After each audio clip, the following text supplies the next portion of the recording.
మొన్న కూడా చెప్పిన ఆర్ ట్యాక్స్ అంటే మరి అది రేవంత్ ట్యాక్సా, రాహుల్ ట్యాక్సా, బి ట్యాక్స్ అంటే బిల్స్ పెండింగ్ ట్యాక్స్. బిల్స్ ఏమి పెండింగ్ ఉంటే కాంట్రాక్టర్ దగ్గర బిల్లులు పెండింగ్ ఉంటే ఆ కాంట్రాక్టర్ బిల్లు క్లియర్ చేయడానికి అదొక ట్యాక్స్ టోల్ గేట్ పెట్టినట్టు ఆ టోల్ గేట్లో ట్యాక్స్ కడితేనే బిల్లులు వస్తున్నాయట. బి ట్యాక్స్ బట్టి కావచ్చు, పెండింగ్ బిల్ కావచ్చు, లేకుంటే ఆర్బీ కలిపి ఆర్ఎన్బి కలిపి ఆర్బీ ట్యాక్స్ కావచ్చు. అది ఇవన్నీ కూడా ఒకరికొకరు తెలియకుండా చేసుకుంటున్నారా?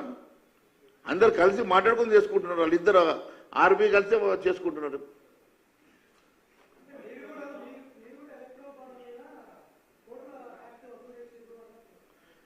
ఇప్పుడు అనడం వేరు, నిరూపణ వేరు. ఇక నిరూపణ సంగతి మేము చెప్తా ఉన్నాం. ఏ అంశమైనా కూడా ప్రతిదానికి ఒక సిస్టమ్, ఒక లా, ఒక ప్రొసీజర్ ఉంటుంది.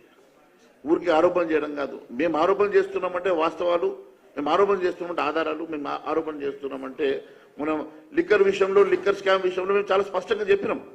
చెప్తే ఆ రోజు అరెస్ట్ చేయకుంటే ఆ రోజు మమ్మల్ని బ్లేమ్ చేసిండ్రు.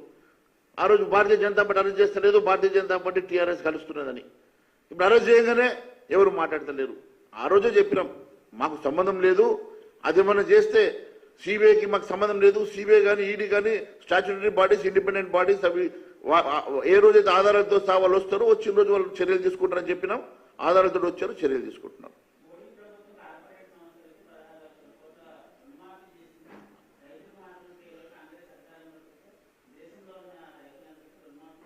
ఏ రోజు కూడా మీరు ఈరోజు బ్యాంకుల్లో ఆ రోజు ఉన్నటువంటి బ్యాంకుల పరిస్థితి, ఈ రోజు ఉన్నటువంటి బ్యాంకుల పరిస్థితి ఒకసారి చూడండి. బ్యాంకులు ఈరోజు అత్యధికంగా 500% అభివృద్ధి చెంది 500% ప్రాఫిట్ నడుస్తూ ఉన్నాయి బ్యాంకులు.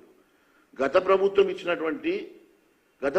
చేసిన తప్పడం వల్ల ఎన్పిఎస్, నాన్ పర్ఫార్మింగ్ అసెట్స్ ఎప్పటికీ కూడా తిరిగి రాలేనివి, ఇవ్వలేనివి, వాటిని మనం నాన్ పర్ఫార్మింగ్ అసెట్స్గా చూపించుకుంటూ బుక్స్లో చూపిస్తున్నాం తప్ప వాళ్ళంతా కూడా వాళ్ళ హయాంలోనే పారిపోయి, వాళ్ళ హయాంలోనే మొత్తము బ్యాంకులు దివాలా తీసి కార్పొరేట్లకు ఇచ్చినటువంటి అప్పులు, ఎన్పిఏగా మిగిలినటువంటి అప్పులు మాత్రమే, అవన్నీ ఎన్పిఏల నుంచి తొలగించడం జరిగింది. కానీ వారి ఆస్తులు అట్లే జప్తయి ఉన్నాయి.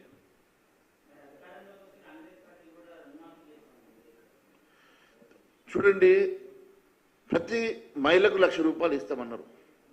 50 కోట్ల పైచిలకు మహిళలు ఉన్నారు. నిజంగా ప్రతి మహిళకు ఇవ్వాలంటే మీరు ఆలోచన చేస్తే 50,000 కోట్ల రూపాయలు కేవలము మహిళలకు ఇవ్వాల్సిన ₹1,00,000కే పోతుంది. మన బడ్జెట్ ఎంత?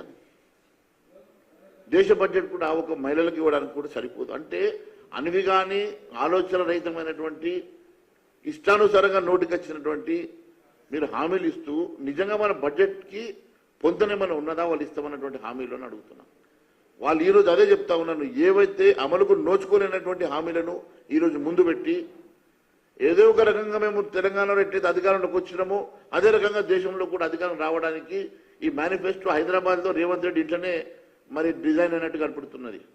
ఇదంతా కూడా రేవంత్ రెడ్డి ఇంట్లోనే నేను ఇట్లా అన్ని అబద్ధాలతో చెప్పినా ఏదో ఒక అధికారంలోకి వచ్చినా మనం ఇట్లనే అబద్ధాలు చెప్తామని చెప్పి నోటికి వచ్చింది. మహిళకు 1,00,000 అంటాడు, ఉద్యోగాలు అంటాడు, నిరుద్యోగ వృత్తి అంటాడు, ఏది దోస్తే అది మాట్లాడుతున్నటువంటి మరి ఈరోజు మేనిఫెస్టోలో ఏ కొంచెమైనా నిజం ఉన్నదా, ఏ కొంచెమైనా వాస్తవం ఉన్నదా, అది ఎక్కడన్నా కూడా మన బడ్జెట్కి పొందన ఉన్నదా, దేశ బడ్జెట్కి రేపు ఇచ్చేటువంటి అమలు కానీ అమలుకు నోచుకోలేనటువంటి బడ్జెట్కి మన పొందుతుందని అడుగుతున్నాం.